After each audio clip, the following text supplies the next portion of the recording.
Anthony. Good morning to you. And thank you for agreeing to say yes to be interviewed on my podcast today.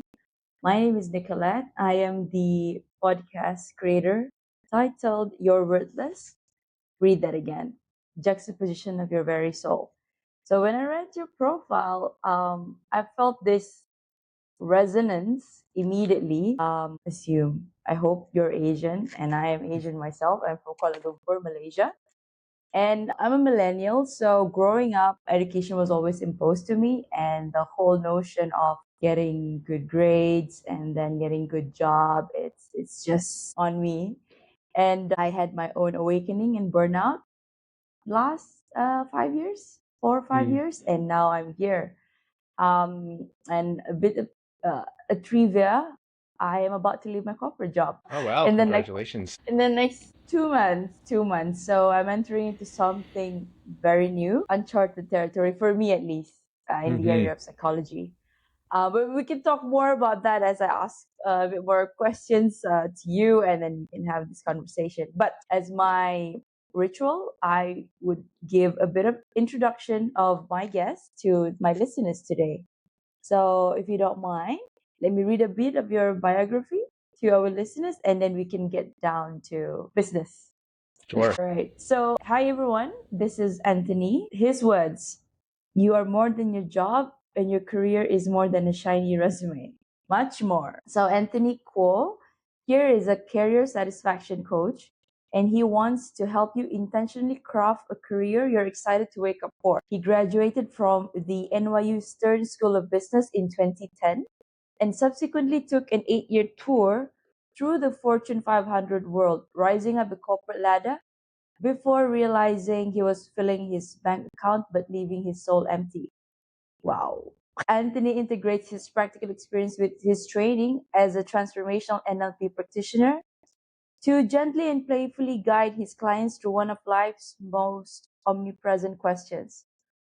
What do you want to be when you grow up? Let's hear it from Anthony. Yay! Welcome, Anthony. Thank you. Thank you for being here. And I'm so glad that it resonated with you, my story and my message. It seems like it's very salient for where you are in your life. When I read it, I felt this sink in my heart. I'm like, whoa, so he went through what I went through, so I'm not alone. Yeah, So yeah. so okay, Anthony, tell us, what was it like growing up as yourself? Well, as you mentioned, I'm Asian, I'm Chinese American, and I grew up as a first generation American in the United States. My parents immigrated from China and Taiwan. They met here and they were musicians. They met in the Eastman School of Music, which is one of the finest music schools in the world. And then they went on to go on to graduate school at Juilliard. So you can imagine the like world-class tier of musicians that they are. And my mom, before all this, was a child prodigy where she was performing recitals around the world when she was like 12 years old, I think was her first one. So, they came to this country and had me. And of course they wanted the best for me. And then later when my brother came along, they wanted the best for us. And according to this is very typical for Asian culture, coming from like the Confucian line of thinking. Education is the way to prosperity, Better your life. Yeah. and accomplishment through your education, right? So I was very much encouraged in the direction of pursuing academic interests, getting good grades. And then also, as you might imagine, with my parents' musical background, I was trained in piano as well. And I was trained to a very high degree to the point where I could perform at Carnegie Hall when I was 17, which was, it's interesting. It is, I objectively know that is quite an accomplishment. And of course, I submitted the recording from that recital to colleges and got scholarships from that. Um, Right. and at the same time, I didn't really have the sense of like enjoying myself while I was doing that. It was something I did mainly out of obligation and wanting to achieve, but not really for my sense of like, this is how I want to express myself in the world. And you can already start to see here how the seeds were planted for me to go on into the corporate world and succeed in a certain way, but kind of neglect my inner self, my interests, and how I wanted to show up in the world. Because to be quite honest, I didn't know. I didn't really grow up in an environment where that was a discussion. It was a lot about This what is the can you right do? way and the only way. Yeah, it's very typical for our culture, right? Yeah. And I think for me, it was more about the next generation having the better quality of life. Yes. Therefore, yeah, my mom and dad, they don't come up from a well-off family, so their only hope is that the next generation is not going to starve. At least there's something to be achieved there. But I like for me, I had this realization when I was at the lowest. I asked myself, if I were to strip all of my accolades and my achievements, who is Nicolette? Hmm. Or, I mean, if you, you even want to dig deeper to Carl Jung's perspective, who is self, right? Like, yeah. So that hit me hard that I had to lose myself in order to find myself again. And that's the universe. I guess that's for me, I guess that's the universe way of saying, okay, enough. You're astray for too long. Please come back to the right path. So, Well, it's really interesting that you mentioned like that moment of losing yourself, because that's very parallel to my journey, and I think mm, to a lot of people, where it's painful to go through that process, right? It's certainly not comfortable, and everyone's going to have a different threshold for what triggers that. But I think it's also very important to listen to that and not sweep it under the rug with your gratitude journal or with like, oh, but look how good things are. no. Right? Yeah. Like that's kind of getting like gratitude, of course, is important, but that's a little bit getting into the realm of toxic positivity, Yes, yes. right? And it's the cycle is just gonna repeat itself because Yeah. you're if you're not healed properly, you're just gonna track the same thing. It's just gonna be given to you on your face like that. Mm-hmm.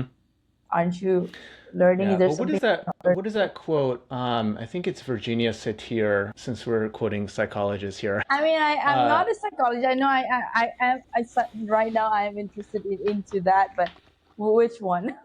Yeah, well, uh, you have to look. I'm gonna look it up right now so I get it. That's no So I get worries. it Yeah, right. yeah, yeah. People prefer the certainty of misery to the misery of uncertainty. As I was saying, you said people prefer the certain miseries rather than the uncertain unknown, right? It was that. Yeah, Yeah, and I was just saying, even though the unknown is possibly living their best life, because there's just something about stepping into the familiar, and and it's especially if you're sorry, no, and no, no. Go ahead. especially if you've already attained certain status in life, certain Hmm. power, Yeah, it yeah, will and feel saying it. It's like yeah.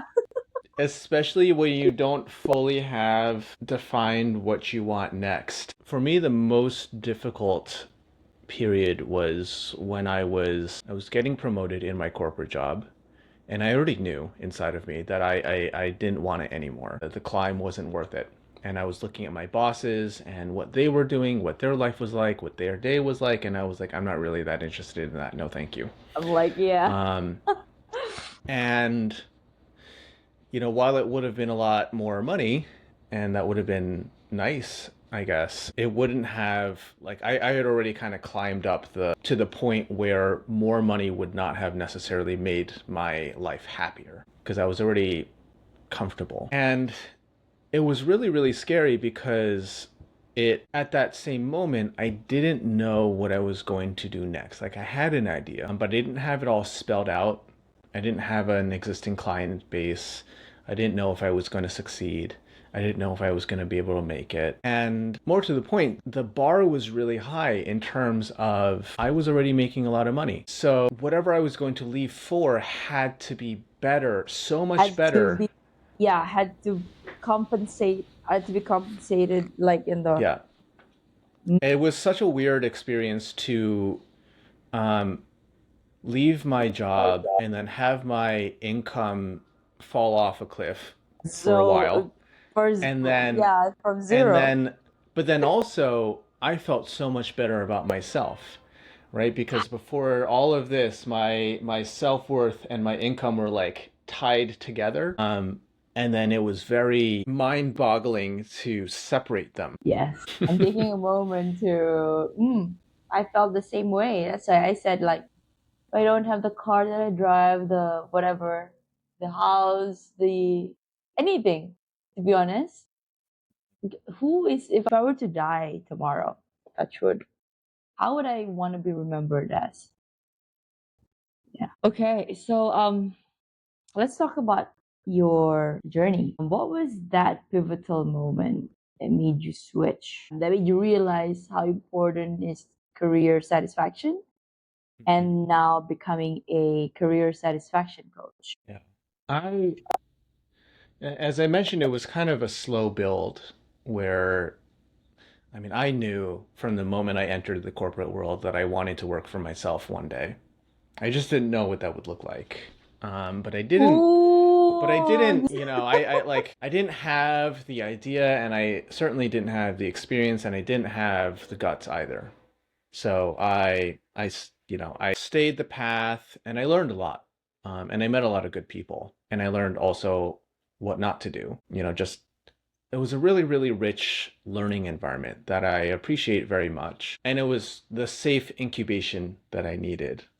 And after a certain point, though, the egg is ready to hatch. And I think that I probably stayed in the cocoon for a little bit longer than ideal because at a certain point, I did have the idea of like, oh, I want to be a career coach and oh, I want to support people as they navigate their careers. But things were comfortable, as yeah, we've been talking about, good income, familiar routine, every day was predictable. It was the misery of certainty or the yeah, certainty of misery. And then one day, as I was driving home from work and I stopped off at a liquor store to pick up some beer to enjoy with some friends who were coming over, I had a minor car accident.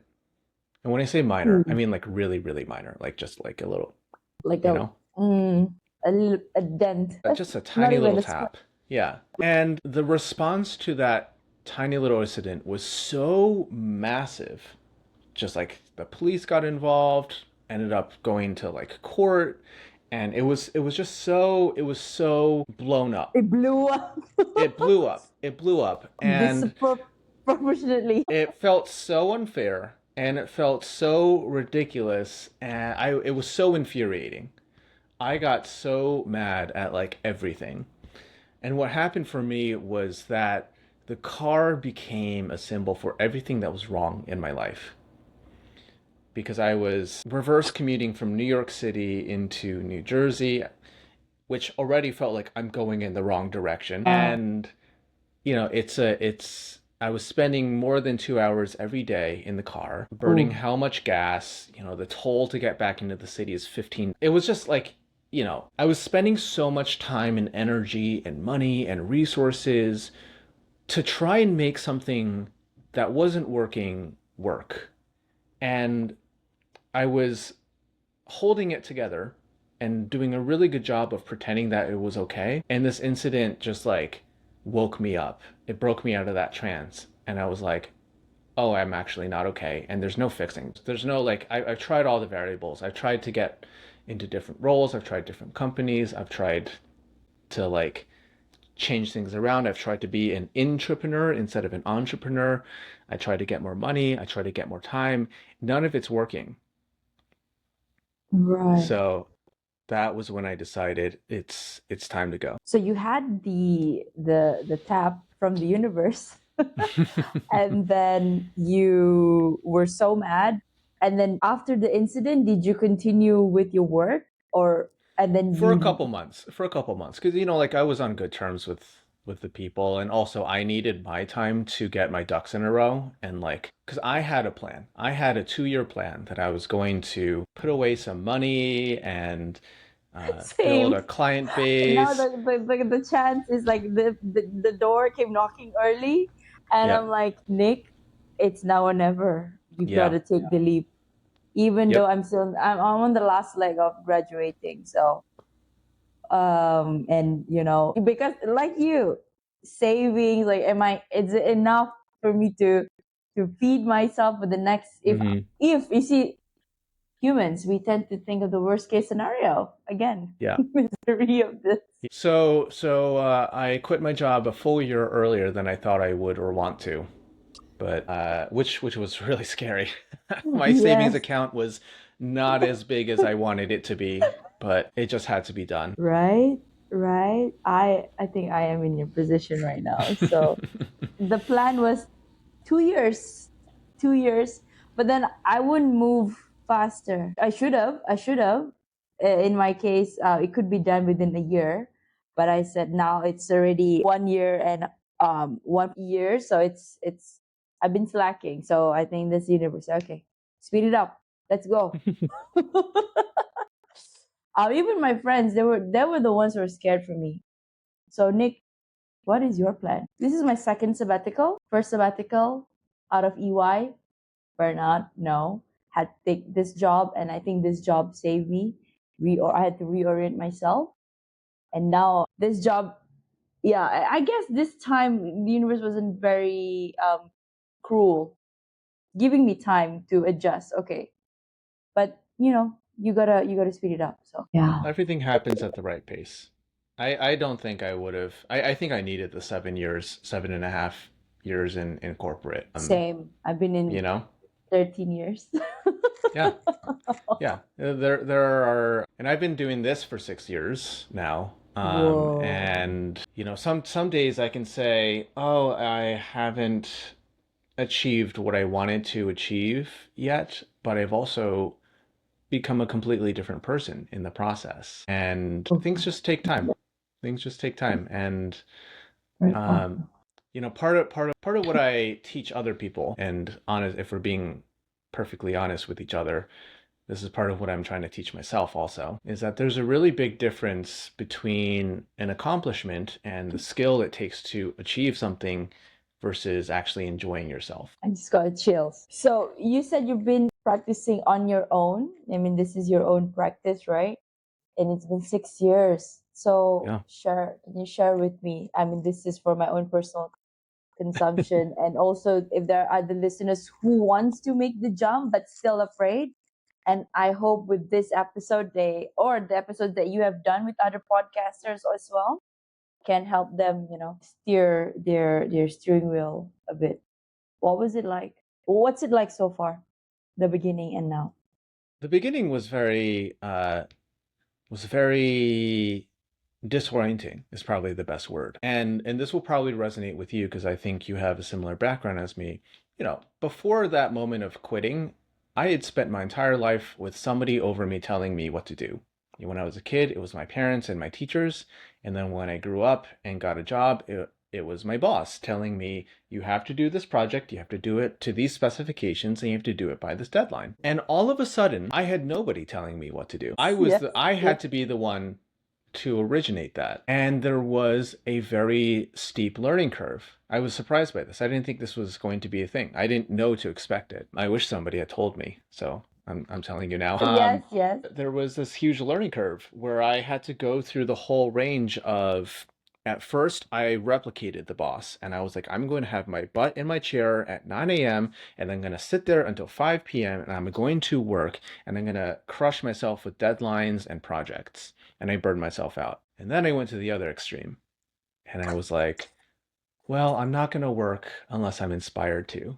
And of course, nothing got done. And so I Yes. had to learn the art of self-regulation, which again, given how I grew up, I never had to learn that because there was always somebody regulating me, whether it was, there was some authority figure.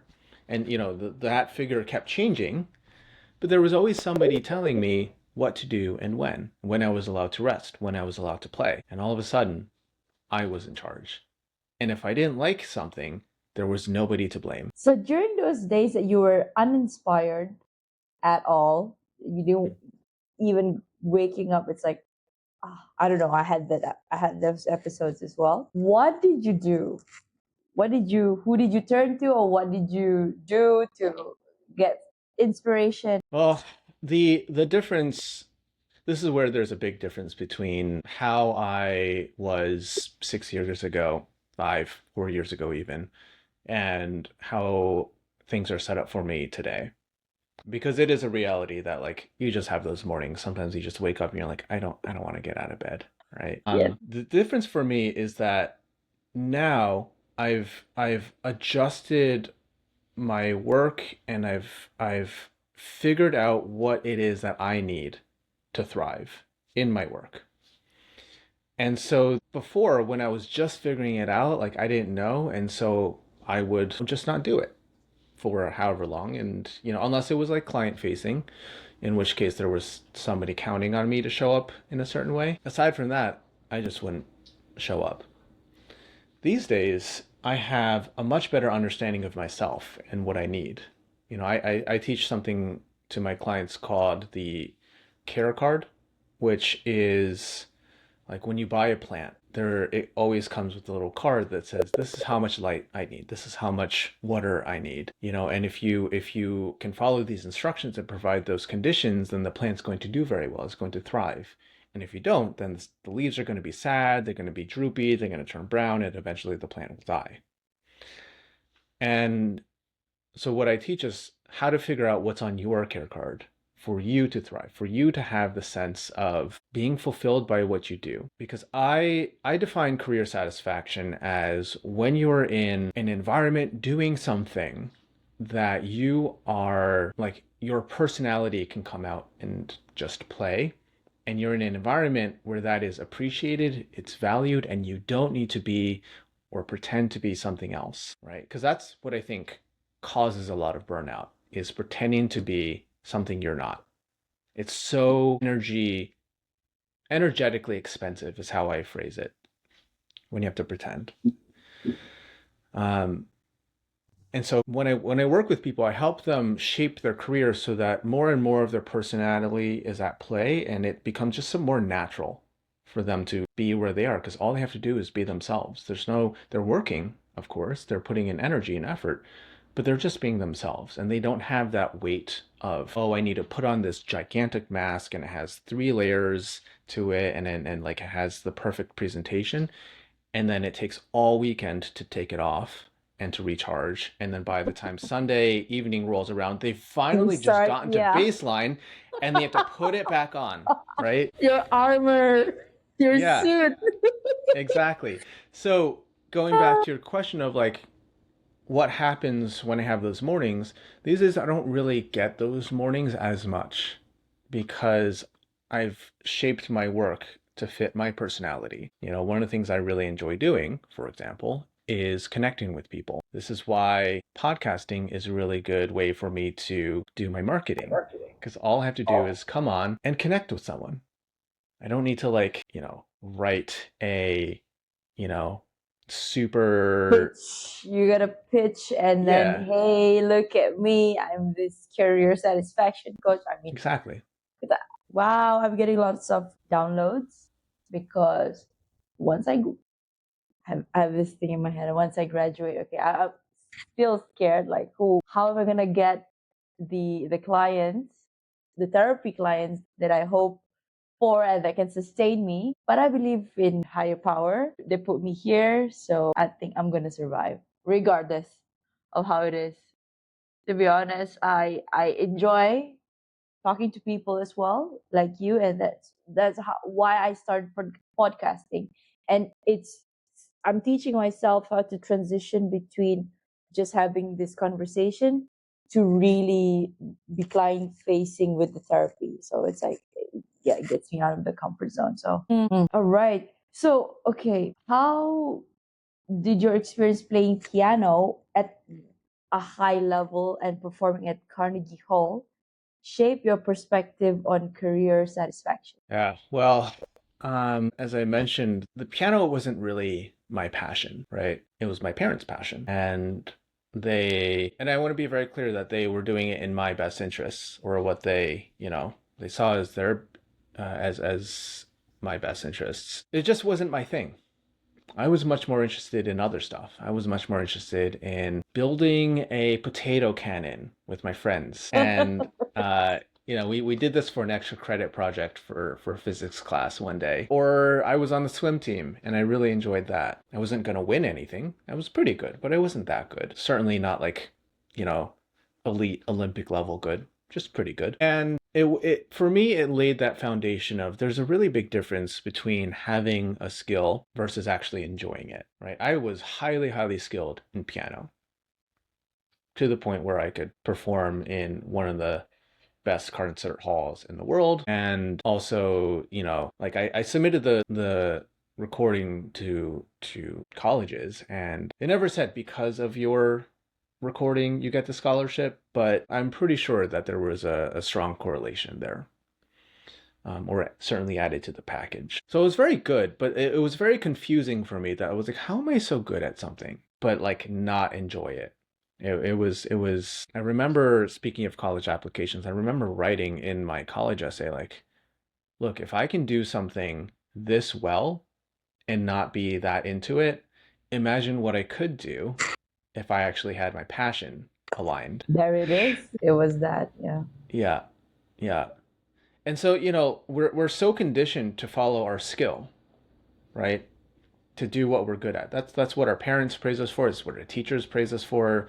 Good job, you're so smart. Good job, you got good grades. You got, an A in that class. And very rarely do we stop to consider, did you enjoy it? Did you feel like yourself doing it? And that carries on into our careers, where, almost every single day, when I talk to somebody who's coming into my practice, it's some version of I fell into this career and I was good at it, and so I kept going, and now my tank is empty. Soul tank is empty. Thank you. You reminded me of a question I wanted to ask earlier. So when people come to you for your service, what can they expect from that? Like, I don't expect is like such a very demanding word, but how are you like walking them? Are you holding their hands or are you providing them a framework?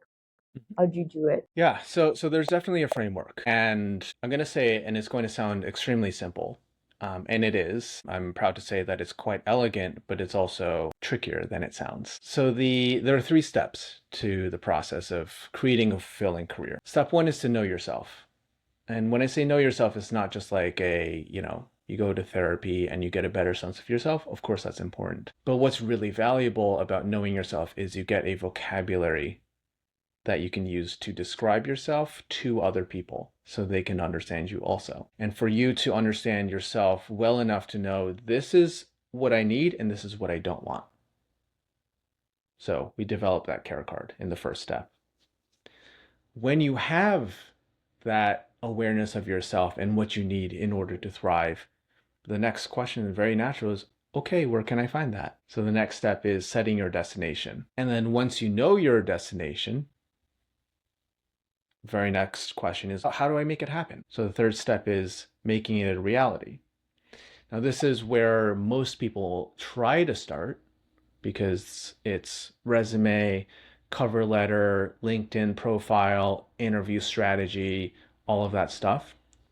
But to me, that comes at the end when you've kind of figured yourself out. It's very easy to bang your head against the wall and submit your resume to like 1,000 places and get rejected from 9 of them if you don't come from the root. So all of the work that comes before, I like to say, is slowing down so you can speed up. And I've had this experience over and over and over again with my clients where, the first 2-3 months of working together is like, why are we talking about this? And then bearings, once we know where they want to go and how to get there, it moves lightning fast where, you just get the right resume into the right hands, and then the next day the company is calling you up to say, don't even worry about the phone interview, just come into our offices tomorrow. This actually happened with a client. Wow. Getting to the root of it. And then Mm-hmm. once you fix it, everything else will follow. Yep. I like that. So, next question. What are some of the common misconceptions people have about career satisfaction and how we can change the narrative around it. Probably the biggest misconception is that a single move is going to, or a single accomplishment is going to create your career satisfaction. Like, oh, if only I got this promotion. Oh, if only I step into this role. Oh, if only I change If industries, only. then I'll be happy, right? Yes. And I heard you say some version of this, like, oh, once I graduate and once I get into my biz, have my own practice, then I'll be happy. And of course, it's a very understandable sentiment, right? And the reality is that career satisfaction is a choice that you make over and over and over and over and over again. It is a continuous choice that you keep making, which means that it's much more continuous. It's much more day to day. It's not as sexy as, oh, I got this huge promotion That's and a here good is one. like a That's a good 30% one. raise and whatever, That's right? a good one. Yeah, yeah, yeah. It's not sexy. It what it actually is making a decision of, I'm going to sign off from my laptop no later than 6 o'clock every night and not respond to emails. Or I'm going to have an uncomfortable conversation with my boss about this promotion that I want. Or I'm going to have an uncomfortable conversation with, my coworker who has been violating my boundaries. Or all the way to, I'm going to quit my job and do something different, right? There's a whole range, and it's not just inclusive. It's not just the leaps. And then even when you make the leap, well, now what, right? Yeah. How Now, are you gonna how's it gonna be in the new job? How are you gonna yeah. set the right expectations? How are you gonna train people how to treat you? This is why it's so important to have done all the work before of what's on your care card. What do you need in order to thrive? Because if you don't have that, how do you expect to create that later? Because the risk is that you just get into a new job and then repeat the whole pattern because you don't know what you're trying to control for. You don't know what you're trying to improve. So in your case, it's going to be like, what clients are you going to see? That one was What's a my big, niche? Yeah. yeah. And sometimes that, look, there's just, you just have to experiment. But this is also where paying close attention is really, really valuable. And this is also what I tell, like when I work with people and they're like, can you talk to my son? Can you talk to my niece? And their niece is like 16 years old and still in high school and can't decide what they want to do with their lives. I'll talk to them. I don't even charge for that because it's just like, they're so early in their lives. And I'm just like, look, you don't know. That's okay. What you're supposed to do right now is experiment. The important thing to do is to notice the results you get. So if you like something, great, go do more of it. If you don't like something, cool, also cool. That's information. Why didn't you like it? And go from there. So I know that my favorite kinds of clients are, for example, are the ones who go to therapy or are open to it, and they already have their own therapist. And actually, therapists make up a really big portion of my referral base. That's not to say that I won't work with somebody who isn't already in therapy, but it's that like openness to exploration that I'm really interested in, because that's kind of a prerequisite to make my process work. If you just want a resume, you should probably go to somebody else.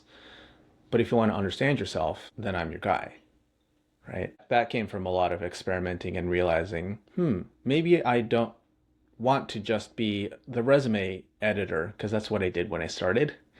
And then I got very bored very quickly. Experimenting. So Mm-hmm.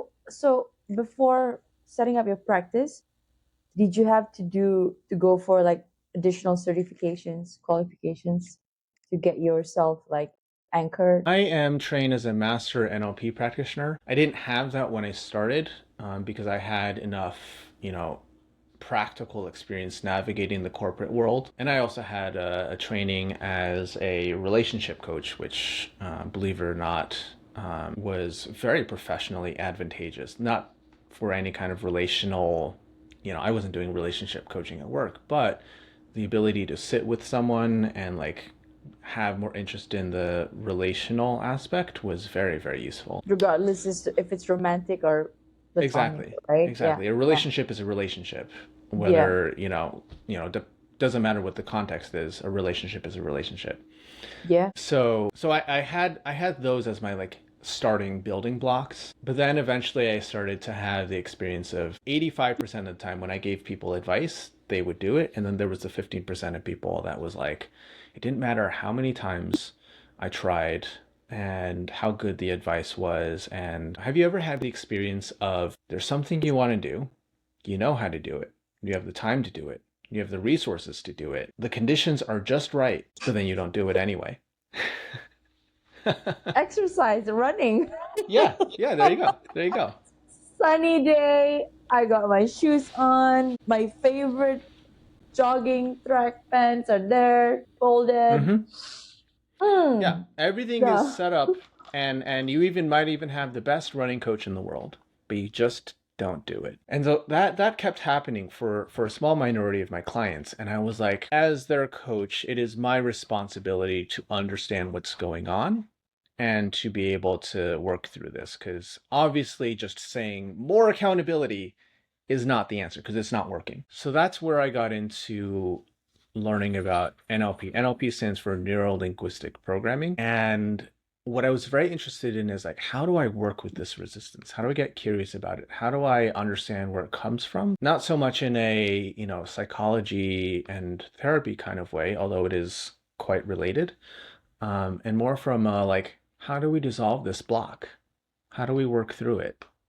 How do we identify what are the belief and identities that are making it so that you don't keep running into this wall? And so back to the running, that's a great example. So you might notice that there is a way around that, which is just apply a ton of willpower and you can get yourself out the door. And that will work maybe 15% of the time, right? Because when you're out of willpower, then sorry, it's not happening.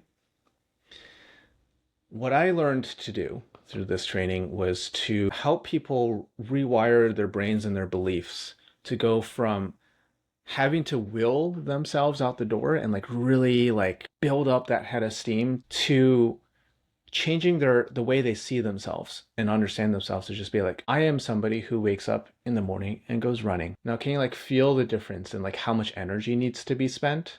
Because if you simply are somebody who does it, then it just happens. Natural. Yeah. Yeah. Wow. Thank you. This has now become a bit of a coaching session. This is why I love talking to people. I learned so much. Thank you for that, Anthony. Right. Okay. We have a few more questions. What do you think about quiet quitting? I have thoughts. I have thoughts. If you read the commentary online, which honestly nobody should, because social media is just set up to make you really mad at something. But if you read it, it's all like, it's either from the employer side, this generation doesn't want to work. And from the employee side, that generation doesn't understand how difficult it Yeah. is. Yes. Right? Yes. Yes. And it's just like butting heads. Quiet quitting to me, I mean, first of all, it's just a fancy new language for Buzzword. something that's been in existence since the beginning of time. It's just somebody who's, as millennials, we're sort of in between this, but like we used to call it phoning it in, right? Like Yes. it's a little bit older language, but like, just coasting, just doing the bare minimum to not get fired. Now there's a little bit of a middle finger that's attached to it. That's added You into know, like IDGAF culture. yeah, but it's also like that's been around too. It's not new, right? Sticking it to the man again is what it used to be Mm, called.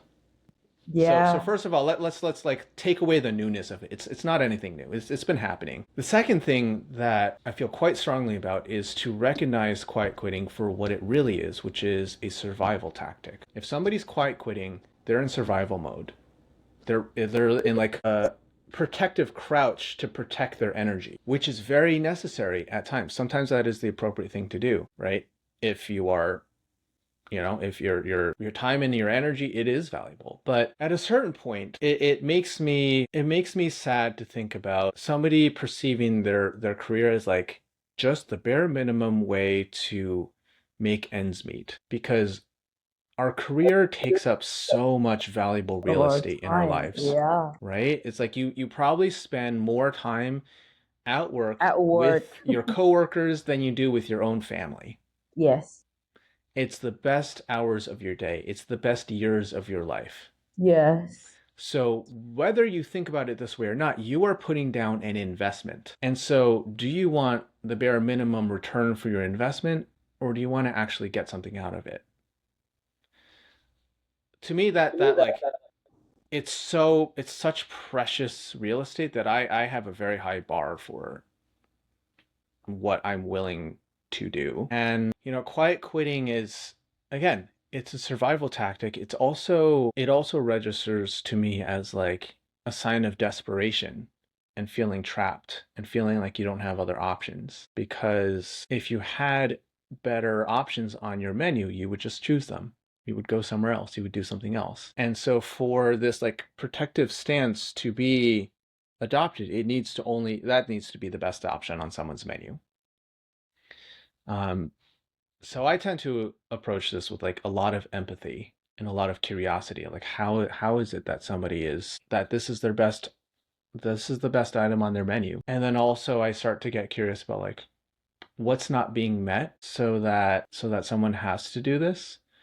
And then also what would it be like for them to be able to be more themselves, right? Because when someone is more open, yes, they're more vulnerable to attack, they're more vulnerable to being taken advantage of. Hurt. Yeah. Exactly. And they're also more open to express themselves. Well, it's the same thing as investment. Higher risk, putting yourself out there, higher Mhm. return.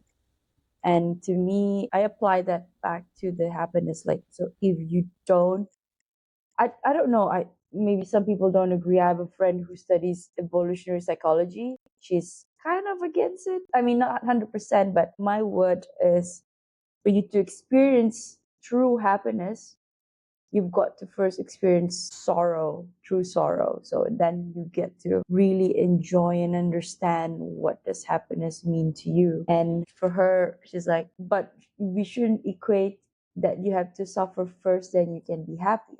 I'm not saying that. It's just the end of the spectrum is a duality, right? So what is next for you, Anthony? More of this, I think. More but better. More but even more and more me. Like I said, the this journey is really about self-expression, and our careers are a big part of how we express ourselves. And something that I'm really leaning into is community, as this is something that I'm realizing is very, very important to me and is something that I value very highly. And it started to reflect itself in the way I work. I started with working with people one-on-one. This is very natural for someone in this line of work. And more recently, in the last year or two, I've really, really enjoyed working with people in groups. And the Oh, thing that was really? really surprising about working with people in groups is I thought it was just going to be like have 6 or 7 one-on-one sessions in tandem and like I become the hub. It's like a classroom type of Exactly. I setting, am the right? expert. And what has been both really relieving as well as enlightening is that that's not happened. Of Mm, course, I'm there to set the space, be the, I curate and I help set the stage and set the culture and make it safe. And what really happens is that everyone becomes the authority on something, on themselves it's and on each beautiful. other. And I don't have to work so hard either because, Yeah, right, it's not just because you're me. leveraging. Yeah. Everyone is in it together. And, career dissatisfaction is one of those things that's really hard to talk about out in the open because like you're not going to go on LinkedIn and post how unhappy you are. Like that would just that just doesn't work. People That's often, not yeah, that's not glamorous, of no. course. Don't It's not nobody wants to glamorous. see your, It's also perceived frequently as not even appropriate. yeah, And you'd get in yeah, trouble for it in a lot of yeah. cases. So you really only whisper about it, with your friends and families and maybe your closest coworkers if you've like ascertained that they are safe enough to talk about this too. But like how relaxing can it be when you don't have to explain your experience to somebody because they already get it. Right? Kind of like what you felt when you read my profile and we started talking like I know what you're going through because I've been through it. Yes. And I know from personal experience that like how exhausting it is to try to explain yourself to somebody who may have a ton of judgments about what you're doing. and they're really concerned for you because they care about you, but they just don't get it because they just Yeah. the choices you're making are just so foreign to them. That's really So, exhausting. so it's so jarring to Yeah. them. Like, how can he or she think of it this way? Yeah. What about stability? Oh yeah. I mean, what about health insurance? I live in the Yeah, United yeah, yeah. States, Oh, so yes. that's Health a huge insurance. problem Yeah. here. Like, that was one of the biggest. That was one of the main questions I received was, "What are you going to do for health insurance?" And I was like, "I'll figure it out." Exactly, right? We'll figure it out. Yeah, yeah. So, we're already experiencing it now. Like, how valuable is it to be able to go through this journey with a community of people who are going through a parallel journey? Some people are going to be a little bit ahead of you. Some people are going to have, be a few steps behind you, and just help each other and relate to each other and offer resources to each other. It's been really, really beautiful to witness and to hold. And, what's next for me is more of that. I think I'm going to be leaning more and more into that kind of work because I've realized that it really, really fills me up. You're doing great work, Anthony. So you Oh, just thank you you. just made something secure. If I do, no, not if. When I open my practice, they need some they need help with the career, I'll send them your way. Oh, thank you. Yes, yes. I mean, because we're in this line. I'm gonna be in this line already. So this Hmm. is also why I'm networking, you know? It's Yeah. this is great. This is yeah, because I believe in that. I before leaving my consulting job, I felt like I was me against the world, and it is not a nice feeling, and I do not wish that upon anybody. So yeah. No, it takes a team. I truly believe that it takes a team. I actually, I do a lot of networking with therapists. I also do a lot of networking with career coaches, and I often make friends with them. And people will look at me sometimes like, "What are you doing? Talking to your competition?" And like, I'll openly share my ideas and like, and I'm like, there are enough unhappy people who need our help. I can't take all of them. Um, and also the ones that really are open to this with me are the ones that I will trust the most to refer to because we share a certain affinity to each other. For example, everything I've been talking about with you today has been more in the upstream part of the process of like, who am I? What do I want to be in when I grow up, right? It's what I do is really good for people who know they want to change, but aren't quite ready, don't know really what they would change to. Like they probably could get another job in their same industry tomorrow if they wanted to, but like they don't want to. Right? Yeah. So I my work is really, really good for that. I have a colleague and friend that we've been kind of circling and dancing around each other, and we're kind of like, we'll probably work together, like we'll collaborate on something at some point in the future. But she specializes in resume work and in interview strategy. And now I'm pretty decent at it, but she's really, really good at it. And She she has enjoys it, like, right? well, she also has like writing staff to help with it. Mm, So she's like really professionalized that. So I'm like, you know way more about this than I do. And, to the extent that I could help somebody, like often it's enough. But if somebody comes to me and they're like, they really need help with their resume, or they already kind of know what they want to do, but they don't know how to talk about themselves, yeah. she is the right person to help. So I often, when I meet with somebody for the first time, I'm also making an assessment like, am I the right person to be on your Yeah. team? Or is So one of my important. other Yeah. trusted colleagues? Correct. Correct. Oh, I think I'm in the right path. I feel it. I also wanted to add on the part where you said you talking to your competitors does not diminish your value, because I believe there's enough cake for everyone. Hmm. It's Yeah. infinite. You don't Yeah. have to snatch from people. No, Yeah. it's abundant. Yeah, it's a really interesting too. Like my wife is a therapist. So Ah, like okay. I kind of understand the world through her, and I've become tapped into like the like some of the networking and referral networks, and it is like pretty lively in there. It's like I'm looking for, a psychologist who specializes in this, and I have a patient whose wife needs support with that. Like, do you know anybody? And it's just like there's so much collaboration and so much like referral, cross referral activity that it really makes me happy to see it. My heart just lit up just like that. I'm excited. I can already feel that because I've been talking to a lot of people as well. And then I have this idea of getting all of my speakers one day come and talk about their platform, Mm, talk about their expertise, and then people can just join. And then we'll see. I will be in contact with you. Let's stay in sounds touch. wonderful. I will look forward to that. Like a symposium. I had okay. Maybe let me just Google if there's something that's been done like that. But yeah, maybe I can make a twist into it. Add some twist, put some twist into it. So I'll connect definitely. I'll have more time since I'm taking my sabbatical. So right, three more questions, Anthony. So what is your heart's greatest wish? My heart's greatest wish. Ah, what a lovely question. Thank you. I mean, I think really it is to love and to be loved. Quite simple, really. Well, yeah, well, we complicate things even when it's just that love. Okay, so is there anything that keeps you up at night, or do you sleep well?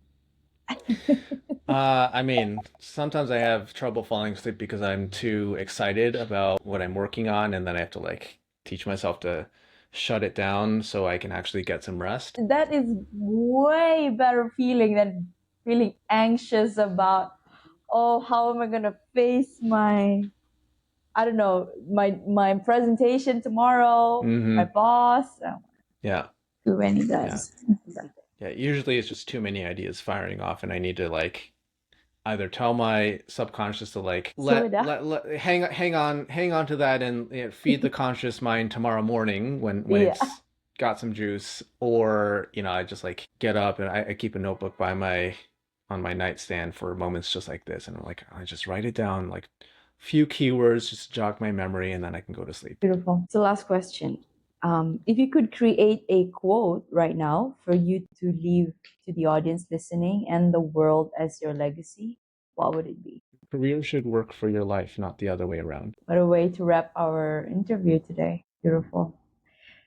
Thank you so much, Anthony, for your insights and your candid, honest sharing. I am really appreciative of everything. And I feel much more confident as to where I'm going next. I'm about to take that leap. You've taken it last 6 years. I'm about to take it. Yeah, it's life doesn't stop at 30. Certainly will not stop. Yeah, it's there's something out there. I guess all of this we're just preparing us for what we're meant to do. That just clicked. Well, thank you, Anthony, for your time. Thank you. We are connected via, I think I followed you on Instagram. I will follow you on LinkedIn. And I thank you for the work that you do. Anything unfolds, I will reach out to I'll be following your journey with great interest. you. Okay. Well, you have a great day. And I wish you the best in your life. Thank you. You too. We'll be connecting. I'm pretty We'll sure. be in touch, I'm sure. Yes. Yes. Okay. Thank you, Anthony. Bye bye. Thank you.